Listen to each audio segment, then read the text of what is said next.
Welcome to Birthing Purpose with Lana.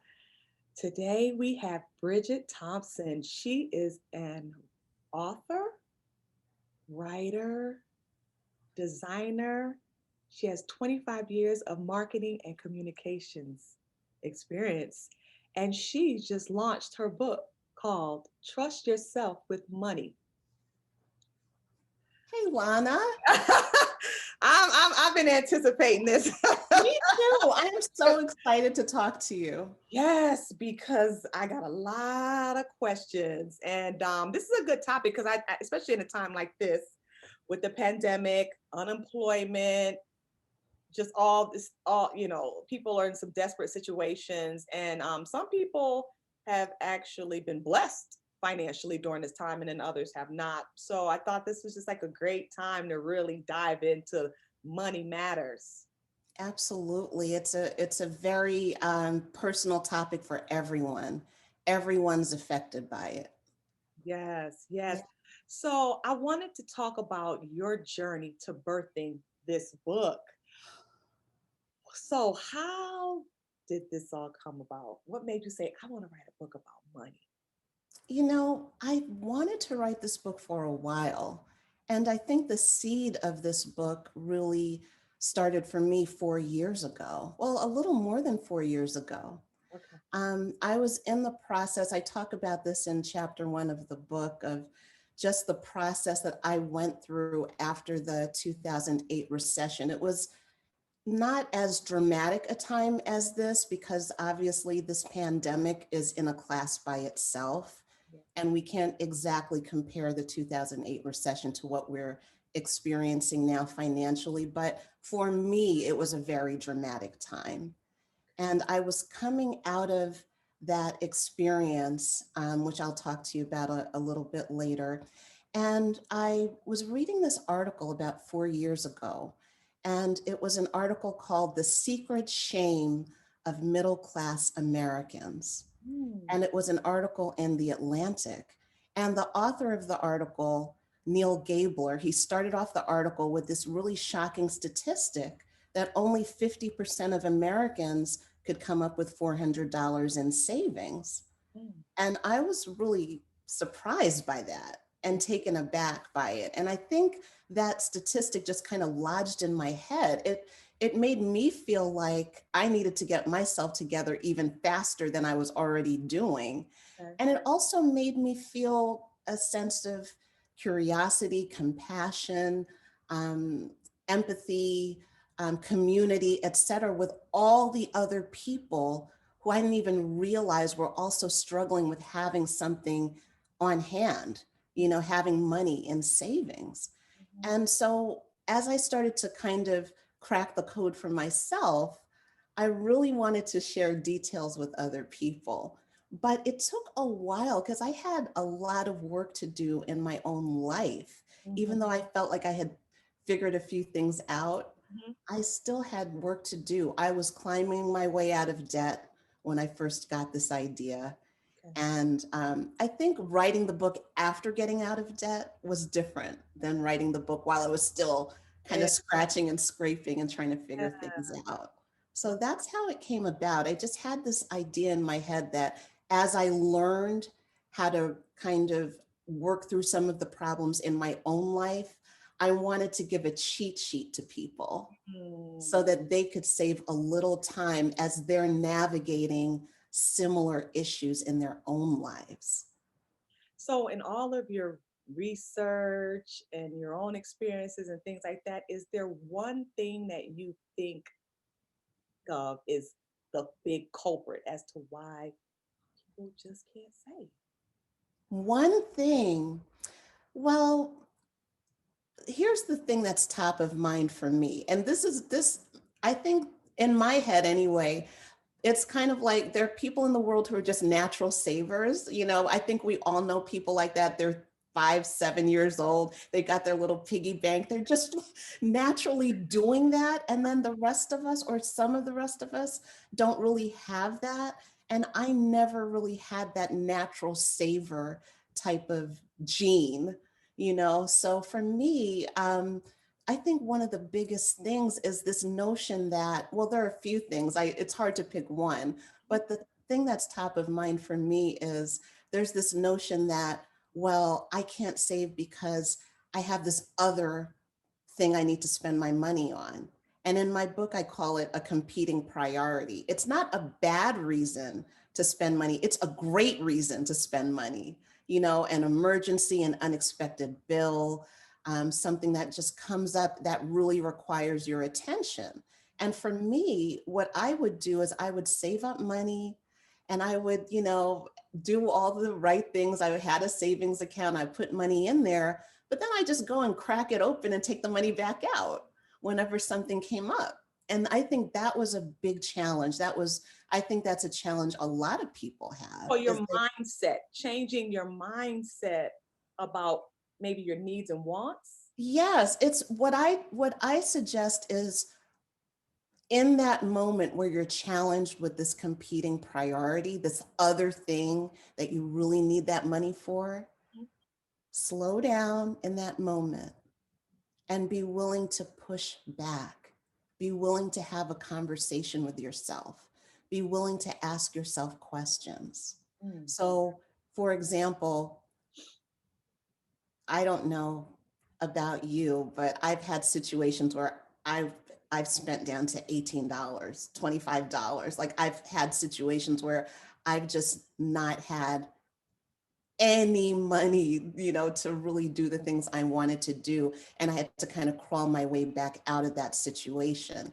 And there came a point where I asked myself, if I'm willing to figure out how to move forward after I've kind of burned everything to the ground, and after I'm here with practically nothing, what's the difference between that and asking the same questions and navigating my way forward when I still have something left? So for me, everything was always on the table. Everything was available to be spent. And that was a big part of the problem. That was a big part of the challenge. You talked about some little kids have their little savings and things like that. Do you think Yeah. maybe it was the way you were raised? Because for me, I was raised save, save, save from a little girl. And I've done the same thing with my son. I even, sent him a little programs to the library that taught them how to save. You put money for savings, little money for offering or tithes, Yeah, tithes a and all little, that. how to do your little bills. And, it was a cute little program for the kids.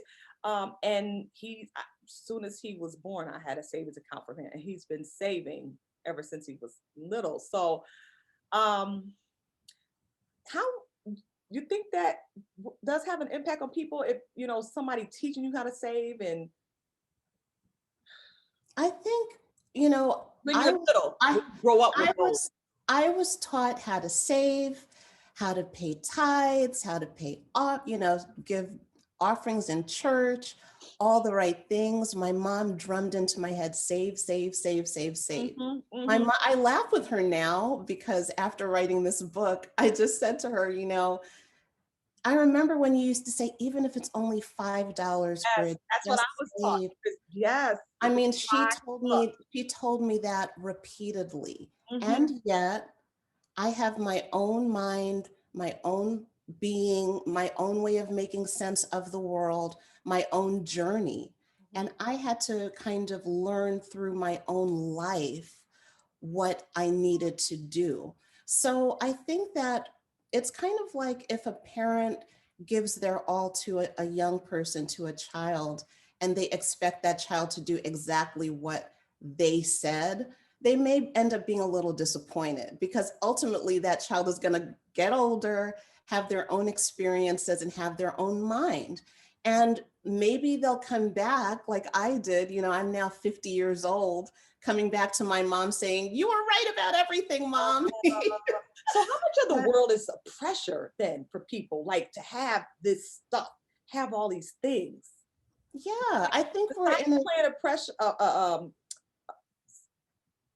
influencing people to just buy, buy, buy, spend, spend, spend because you got to have this, trying to have that status, trying to just. well, think about it. Think about how we're conditioned to go into debt, right? It's presented as a benefit. Oh, lucky you, you get to spend money you don't have. Oh, lucky you get to borrow money. Oh, lucky you get a Then credit if you line. can't pay it back, you could just file bankruptcy and start all over again. Well, yeah, and that's a whole other That's thing. a whole nother thing, But right? Because I see people play that game. They buy, and then but they file bankruptcy and they that's start how all over. right. And I really Game. feel like that's how we're conditioned. I mean, when I was back in the day when I was in college, they were set up on college campuses, kind of waiting to get us in their clutches. And I'm sure it's even worse now. It probably starts even sooner now. So I just think that we're living in a society in general where you're right. We are all about consuming, but even so, we're also not really conditioned to be honest about what we can do, about the limitation of our own means. Because And the image, right? You're trying to portray this image. maybe it's an image for other people, maybe it's an image for yourself. I mean, if I'm being completely honest, sometimes I was embarrassed not to be able to have the money to do some of the things that my friends were doing or that they thought I should be able to do. And writing about that in the book was like, oh yeah, it's still kind of painful, embarrassing, challenging to really hold up a mirror to yourself Mhm. and to say, okay, where am I not being in integrity in my own behavior, in my own life, in my own choices? And frankly, I think it's a very courageous thing for anyone to do. Everyone has his or her or their own shortcomings. And to really make progress and become someone who's a kind of non-saver and crossing over the line to becoming someone who knows how to have and keep money in savings, you do have to look at yourself in a way that can be really uncomfortable, Mm, you know? mm, Yeah. yeah. So in your book, you give a cheat sheet on how to go about this. Yeah. And I have exercises. My favorite exercise is an exercise I just came up with out of necessity. And it's one of the primary things I describe in detail in the book. I talk about saving money as building a muscle. Mm-hmm. Mm-hmm. Um, when I was trying to figure out how to save money and I was kind of clicking around and Googling around, Yeah. I found a lot of articles that said, oh, get a second job, get a third job, get a fourth job. And that's all great. It does help to get more money in the door if you're trying to save. Right. But as I mentioned, my problem wasn't just that I was trying to get more money. It was like once I got the money, I would just crack it open and use it and spend back down and then start the cycle all over again. So I had a different kind of challenge, which was how am I thinking about my choices regarding how I'm spending my money? So the exercise I came up with was it was a deceptively simple exercise, but it turned out to be profoundly powerful. And the exercise was at the time I had very little money, very kind of sketchy income and intermittent income at the time. And I just decided I'm going to keep $30 and I'm going to keep this money in my line of vision. I'm not going to hide it from myself. I'm not going to put it under a mattress. I'm not going to put it in a separate account. I'm going to keep it right in my checking account where it's available. And I'm going to decide not to spend that money. So discipline. Teaching yourself how to Yes, be disciplined. yes. But it's also about, yes, it's absolutely about building a kind of discipline, but it's also about acknowledging that you have choices. And the power to choose right and make the right decisions too. Yes, yes, make decisions that will benefit you. Right. So I found that when I did that, as I started to slowly add to that money, the pull to spend it got stronger and stronger as the dollar amount got larger. Hmm. And I found that interesting too. You know what I find interesting? The less money I have had in savings, the more I spend. No, really, I'm opposite. And the more that's in saving, the more I'm like, I'm not. It's weird. I'm, it's so weird. The more money I have in there, the more I'm like, nope, I'm not spending. I'm not spending. I'm not spending. And then if something like major happens, and then it goes less, then I start. Panicking? I don't know, not panicking, but just spending more. Like, okay, well, I'm already spending this amount. Just keep going, just keep spending. Well, Like that's the something crazy. point. But then when it is weird. I don't. How much? Okay, so what do you think a person should have in savings? Like, what is the general rule that you should have at least this amount in savings? Well, I talk about that in my book, and I have a kind of unconventional opinion about it. Okay. I started off in a lot of debt, and I was a huge Dave Ramsey follower and fan. Oh, yes.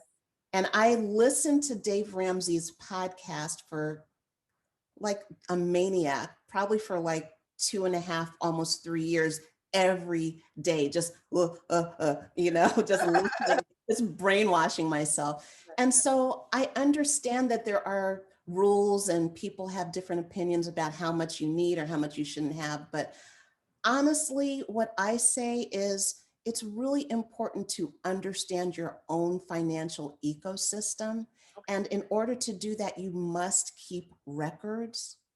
Whether you are, a lot of people hate that idea that they have to keep records. But for me, it was really transformational to start to record what I was spending every day, what I was taking in and when, how much money I was getting in, what my needs were, what my desires were, my wish lists, Okay. all of that I detail in the book. And so my belief is that once taking, you've been kind of keeping your own records for a while, you will know if 6 months of expenses feels a little heavy or if it feels a little light.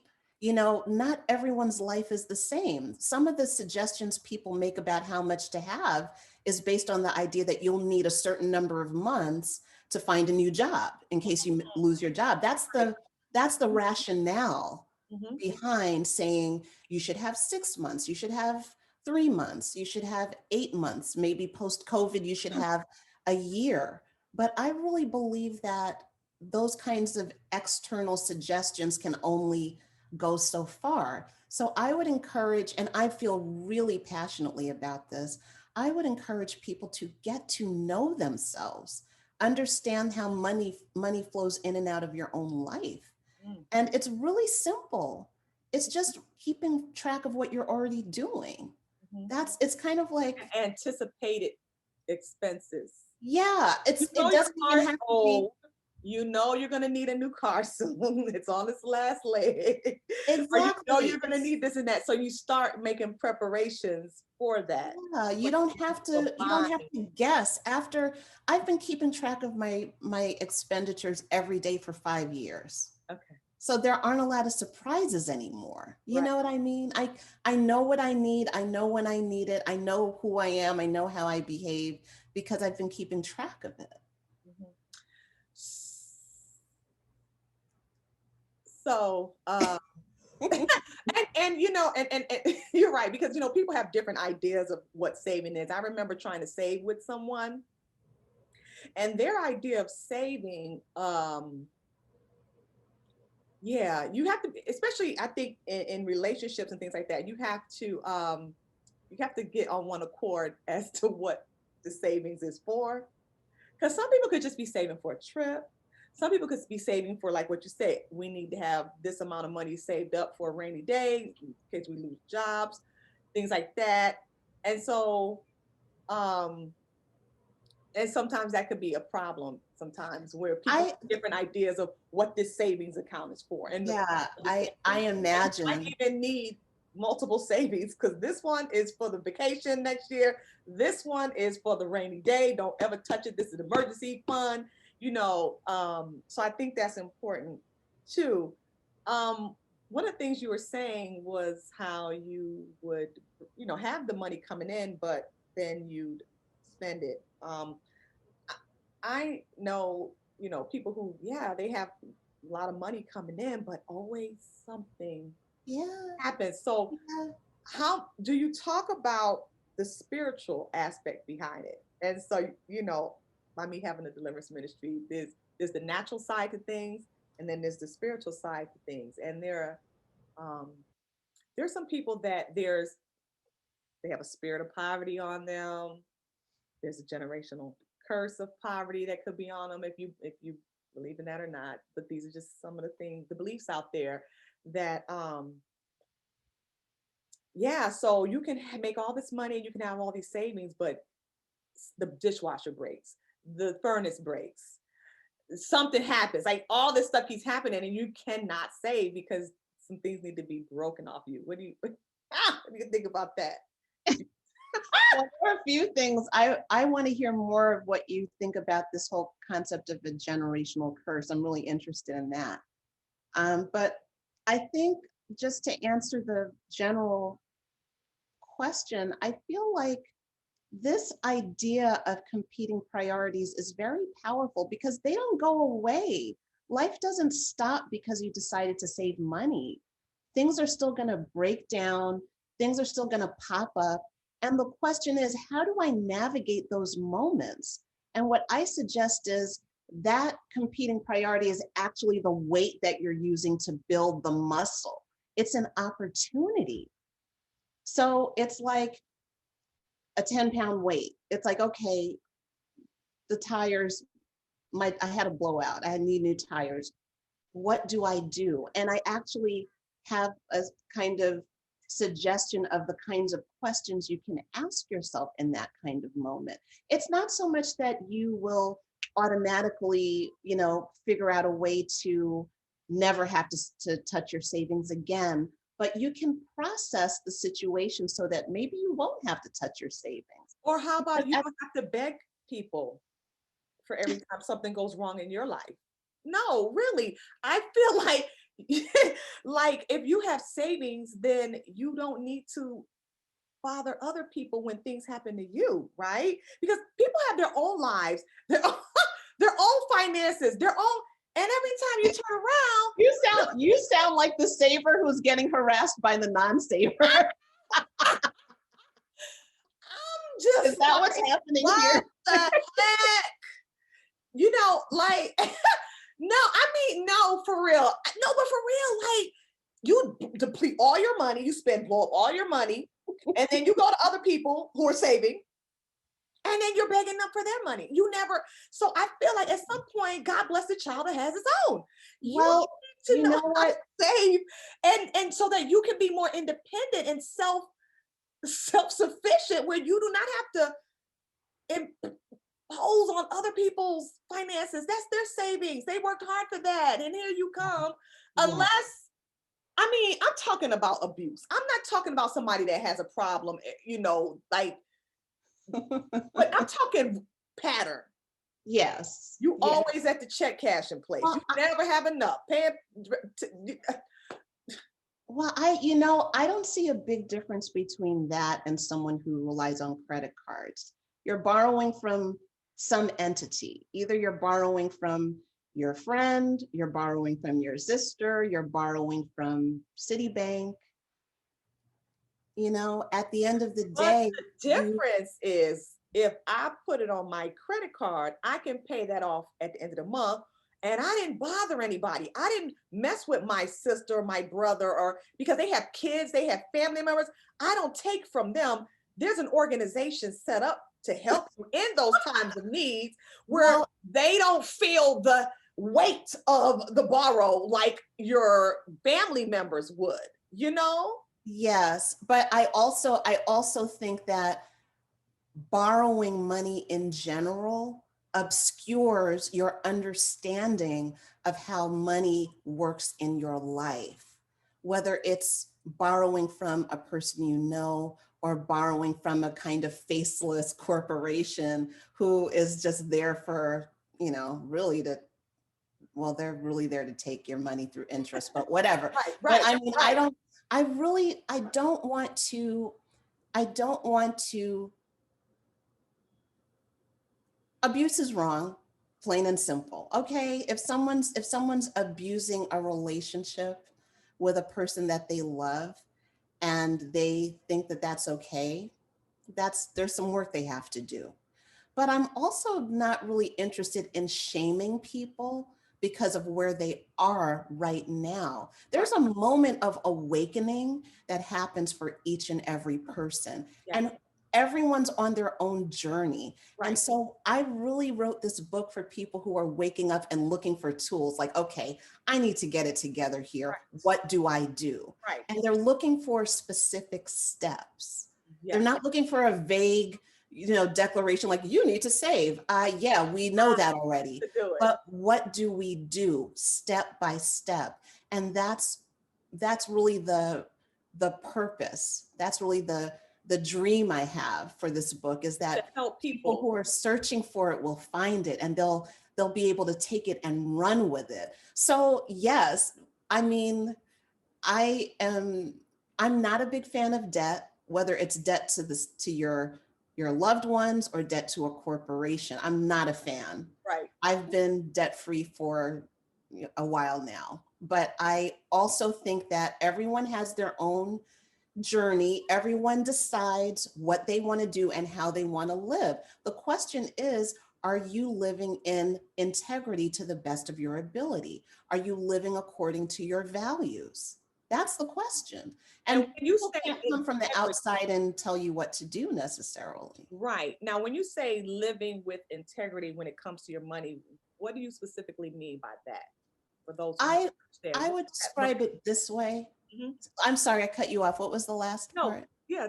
I said just for some people who might not know, like, what does that mean to live with integrity with regards to my money? I don't want to say my definition is the end all be all, but I'll say this. I can feel a physical sensation in my belly when I am going off track in a certain part of my life, making a certain decision. I can feel a physical sensation. Hmm. Some people may say that it's intuition. Some people say that it's God. Some Yes. people say that it's their higher knowing. Oh, We yeah. all have a sense of, oh, I feel good about this, or oh, this feels Yeah. grimy, this And feels I've off. had that. It's like, okay, you're doing too much shopping. Pull back. I put myself on punishment one year. It's like, I didn't shop for a whole year. That's And dramatic. it's yeah, I don't play with myself. I be I love that. I be beating this flesh. No wonder you No, wrote a book well, about breaking purpose. well, for one, I did not need anything. I did not. I to this day, I have everything I need. I have enough shoes. I have closets of shoes. I have one, two, three closets full of clothes. My house is fully furnished. Like I have all the jewelry. I don't need anything. And so everything is just excess. It's too much. It's like, at what point do you You did this before COVID? did what before COVID? Stopped spending money, stopped buying things for her. Oh, yes. This That was is before really remarkable. that was, oh, what year? Was that last year I did that? That Wow. might be all of last year. Yes, that was all of last year where I was like, no, you're not buying no more. You don't need any more shoes. You don't need anything. It's just You know what's remarkable about that, Lana? That realization that you came to last year, everyone else is now just coming to that realization from working remotely, being at home, realizing they don't need 18 blue blue suits or whatever. You know what I mean? It's just not I've been shopping interesting this that you year. did But that. but I did I mean I shop. I'm shopping now, but not I don't go I'm like working from home, so I don't really need to, but I'm not no, but really still for real. I'm really like, do you really need this? This is extra. I had to do that. I had to. And Yeah, me doing that, it helped build up my savings, you I know? think I think it's a really Then beautiful and when I point. do Yeah, use a credit card, um, I'm the kind that I pay it off before that bill comes yeah. because they say that's the way you build credit, and it's helped me to build my credit score when I do that. Um, But yeah, no, I've been really intentional about saving and really watching what I'm spending. It's like I don't need another iPhone.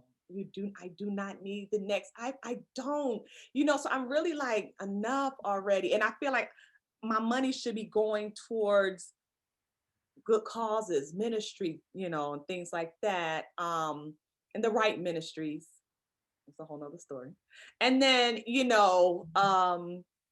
yeah, or just to help other people and things like that. So I'm the Yeah. kind that I tell people I don't lend money.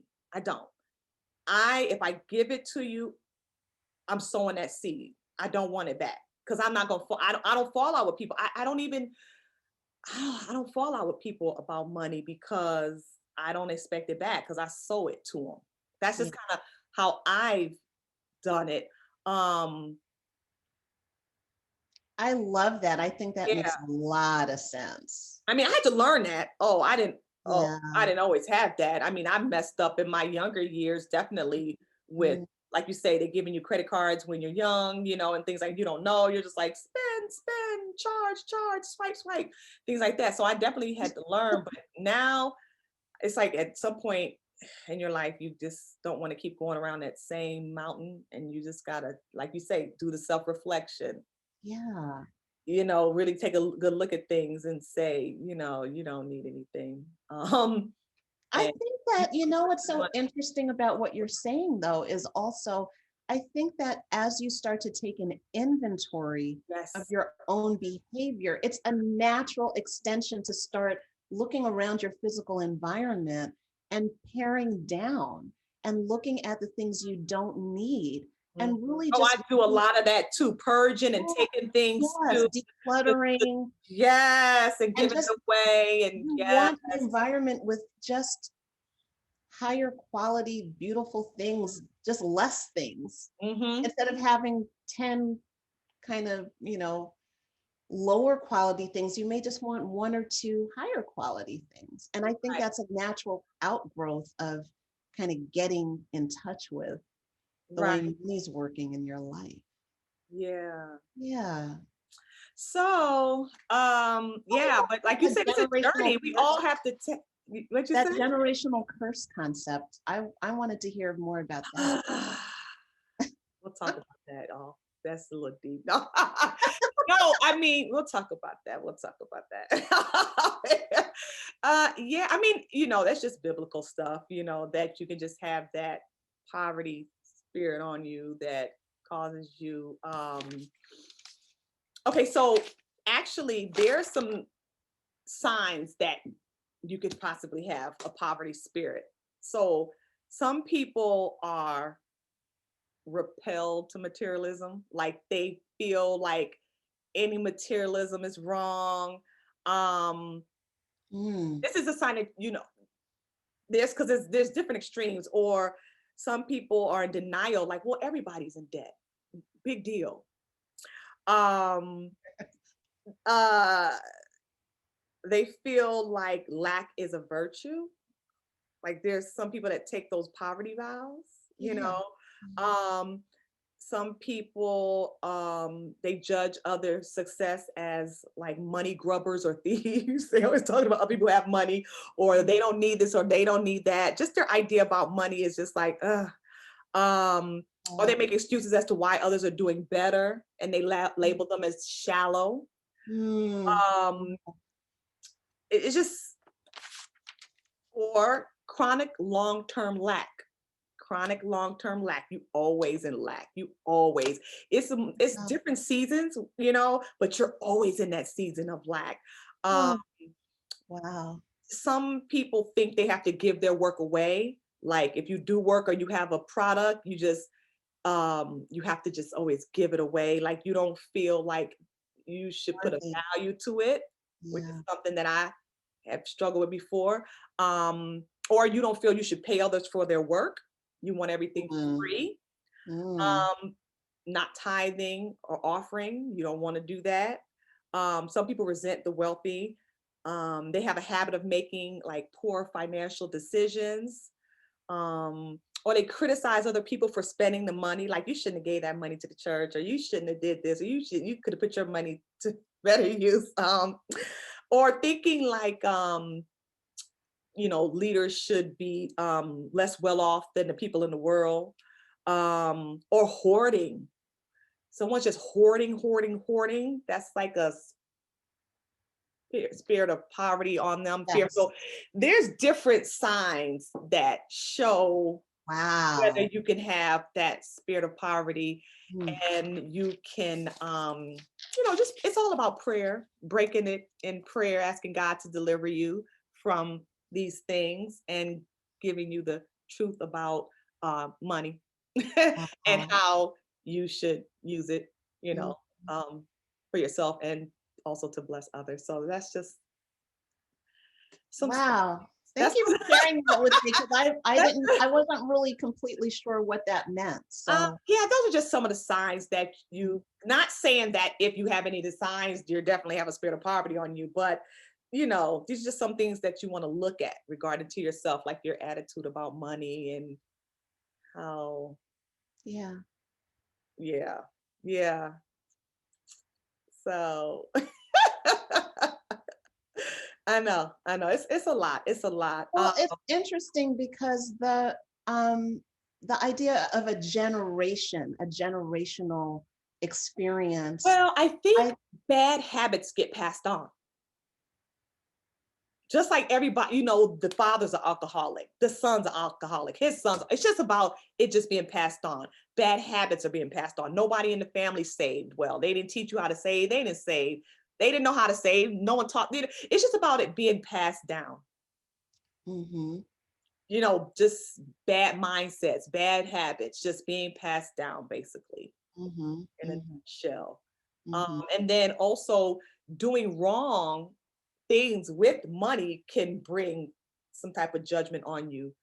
Um, God will deal with you because, even if you handle money in the wrong way, like you talk about integrity, stealing from people, owing people, not paying them back, mhm. you know, Yeah, that is integrity. yeah, just different things like that can because you reap what you sow. And so Yeah. if you're sowing these bad behaviors regards to money, you're just going to reap problems in your own life financially too. Mhm, So I just, if you owe people, pay them. mhm. Don't be, slick with money, these little trick, I don't know, all those Ponzi schemes, Yeah. and or even the churches that charge for prophecies or take the people's money and mishandle it and not do with it what you say you're going to do, and then you want to know why church is always in lack, Yeah. or just different things like that.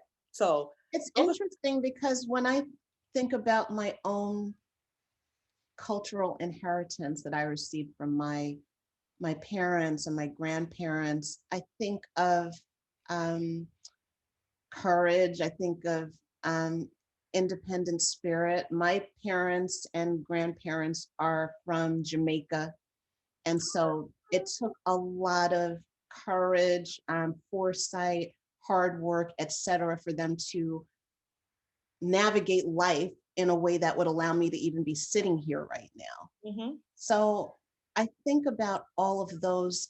I think about that legacy. And as a Black woman, I also think about the legacy of what it means to uh, experience a kind of slave dynamic where your work is literally, the value of your work is erased completely. mhm, It's like you've been working for 20 hours, you're not getting paid, you're mhm, not getting acknowledged. mhm, Everyone around you is benefiting from the work that you've done, mhm. but you're not. And I think there's a way that some of that may also be, you know, internalized in some part of our memory. You Mhm. know, as people of African descent, we have on one hand this beautiful legacy of power and Yeah, the courage and all these generational things, blessings and generational curse. and the challenges on the other side. And we're still seeing so much evidence of a lot of discrimination and so on now. And I think that touches a kind of tender, Mhm. wounded part, at least speaking for myself, it Yeah. touches that within me. So, Well, one of the things I want people to know that it's not just the African American issue, because if you look at the statistics, you mean slavery? oh well, we I mean, slavery is an no, issue for everyone right, yes, involved in it. exactly, yes, exactly, or money problems. Hmm. It's that's across the board. And because when you look at welfare, there's more Caucasians on welfare. There's more Caucasians getting food stamps. Hmm. Everybody wants to look in and say, "Oh, it's black people are just poor." You guys really need to look at the data because Hmm. we're not the majority on that stuff. Well, yeah, that goes back to the article Yeah. I was talking about in the beginning that, at the time that the article was written, the Hmm. Federal Reserve Board said that half of the people that they surveyed couldn't come up with $400 in savings. Hmm. That's across the board. Right. And that number did start to go down. I don't know where it is post-COVID, Hmm. but it is a very universal Hmm. issue. Yeah. It is a universal issue. And I also like to acknowledge that, you know, I'm writing from my specific perspective, as a person of color, as a woman, as a person born when I was born, and all that other stuff. Hmm. Yeah. I like how you give the little cheat sheet and how you have people to do certain exercises in there to help them walk through it to come up with their own answers.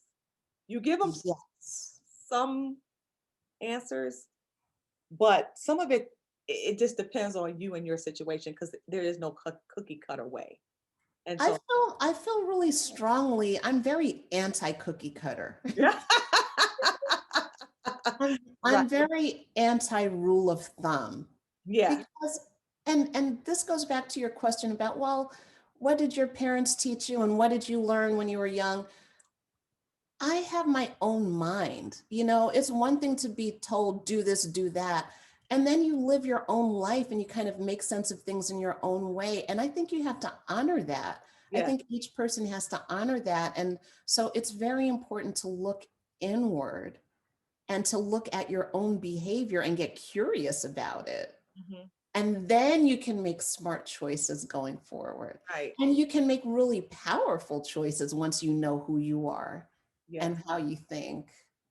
Awesome. Awesome. So Yeah. hopefully this book will be a blessing for someone out there who just needs to get this information and make some changes because they just want to do things differently and they want to have a different outcome than historically that they've seen. Yes. And So yeah, and I want people to know there's no time that's too late. right.